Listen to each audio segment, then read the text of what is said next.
when inflation is high, instead of buying the things that we like, we end up trying to buy the things that aren't going to erode our purchasing power. Canadians have been used to an inflation rate of 1% and 3% a year over the last 30 years. That is until 12 months ago, when a significant increase shook up households' budgets.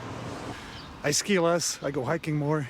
I still do stuff, but I find a way to do it, cheaply. So I'm taking transit more often just because the cabs are cutting it too much.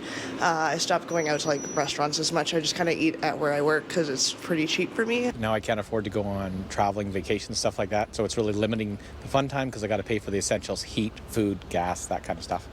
In 2022, the inflation rate in Canada reached 6.3%, falling to 5.9% in January this year. Across the country, three main areas show above average inflation.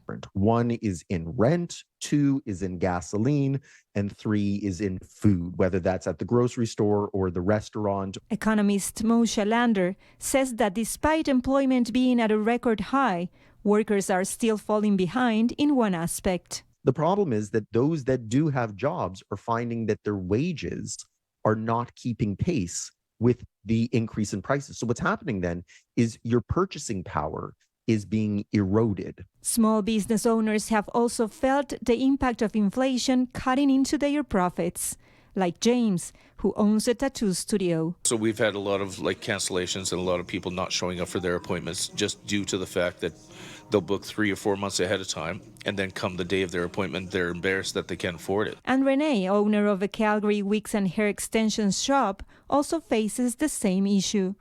Even though it's something that they want, they kind of have to wait now to make those purchases, which is pretty tough for a small business like me. As for a recession in the near future, Lander says it's very unlikely. Even if it happens, it's going to be mild, it's going to be short, and it's not going to look like previous recessions. In Calgary, Silvia Naranjo, City News.